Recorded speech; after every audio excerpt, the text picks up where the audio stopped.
Hello friends, welcome back to my channel. எல்லோரும் எப்படி இருக்கீங்க? நல்லா இருக்கீங்களா? இன்றைக்கி நம்ம புடலங்காய் கூட்டு தான் செய்ய போகிறோம். இந்த புடலங்காய் கூட்டு எதுக்குன்னா சப்பாத்திக்கு தான் சைடிஷாக வச்சு சாப்பிட போகிறோம். எப்போவுமே உருளைக்கிழங்கு குருமா, பட்டாணி குருமான்னு வச்சு சாப்பிட்டு போர் அடிச்சிச்சு. அதனால் இன்றைக்கி புடலங்காய் கூட்டுக்கு தான் வைக்க போகிறோம். வாங்க எப்படி செய்யலான்னு பார்க்கலாம். அதுக்கு 50 கிராம் பாசிப்பருப்பு, 50 கிராம் துவரப்பருப்பு, 3 ஸ்பூன் கடலைப்பருப்பு போட்டு 1/2 hour ஊற வச்சு குக்கரில் சேர்த்துருக்கேன்.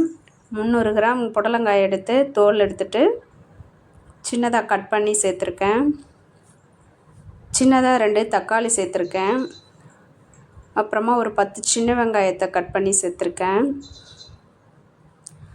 அப்புறம் 1 ஸ்பூன் மஞ்சத்தூள் சேர்த்துக்கலாம்.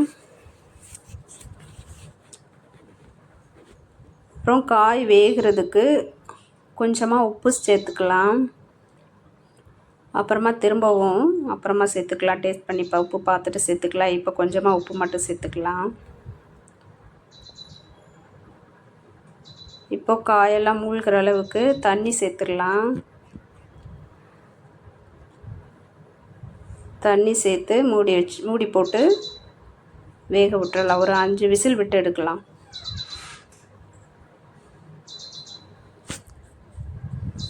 இப்போ மூடி போட்டாச்சு.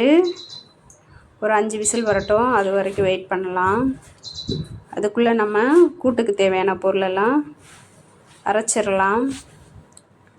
அதுக்கு 3 சின்ன வெங்காயம் சேர்த்துருக்கேன், 3 பச்சை மிளகாய் சேர்த்துருக்கேன். உங்களுக்கு காரத்துக்கு ஏற்ற மாதிரி பச்சை மிளகாய் சேர்த்துக்கோங்க. அப்புறமா தேங்காய், சின்னதாக ஒரு தேங்காவை குட்டி குட்டியாக கட் பண்ணியிருக்கேன். தேங்காய் நிறைய சேர்க்க வேண்டாம். அப்புறம் 3 பல் பூண்டை 2ஆக கட் பண்ணி சேர்த்துருக்கேன். அப்புறம் 1 ஸ்பூன் ஜீரகம் சேர்த்துருக்கேன், அதை காமிக்கலை, சாரி. இப்போ இதை அரைச்சி எடுத்துகிட்டு வந்துடலாம். இப்போ விசில் வரப்போகுது. 5 விசில் வந்துருச்சு. 5 விசில் வந்து ப்ரெஷர் அடங்கி குக்கரை திறந்தாச்சு. புடலங்காய் சூப்பராக வெந்துருச்சு. இப்போ இதை கொஞ்சம் புடலங்காயெல்லாம் கொஞ்சம் மசிச்சு விட்டுக்கலாம். ஏன்னா சின்ன பசங்களாம் சாப்பிட மாட்டாங்க புடலங்காய், அதனால் கொஞ்சமாக மசிச்சு விட்டுடலாம். இது பருப்புன்னா சாப்பிட்ருவாங்க. நல்லா மசிச்சு விட்டாச்சு. இப்போது நமக்கு கூட்டுக்கு தேவையான அளவு தண்ணி சேர்த்துக்கலாம்.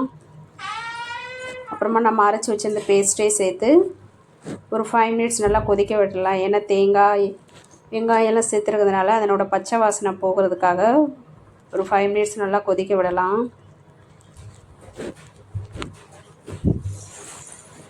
இப்போ நல்லா கொதிக்கட்டும்.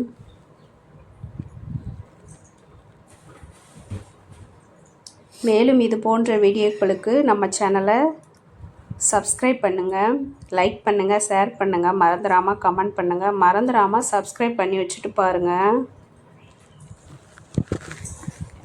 இப்போது நல்லா கொதிச்சிருச்சு. பக்கத்துலேயே சப்பாத்தி தான் போட்டுட்ருக்கேன். சப்பாத்திக்கு தான் இன்றைக்கி நம்ம இதை சைடிஷாக வச்சு சாப்பிட போகிறோம். சூப்பராக இருக்குங்க டேஸ்ட்டு.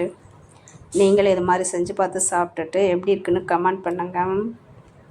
இப்போ தாளிச்சிடலாம். அதுக்கு 2 ஸ்பூன் எண்ணெய் சேர்த்து 1 ஸ்பூன் கடுகு, 1 ஸ்பூன் ஜீரகம் சேர்த்துடலாம். நல்லா பொரியட்டும்.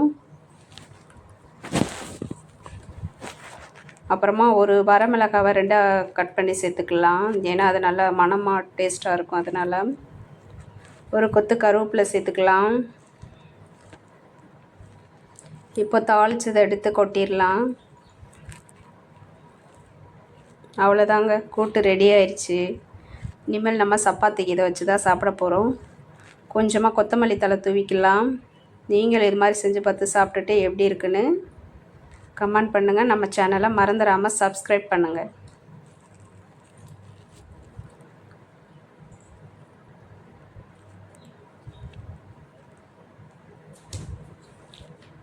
வாங்க சாப்பிடலாம். Thank you friends.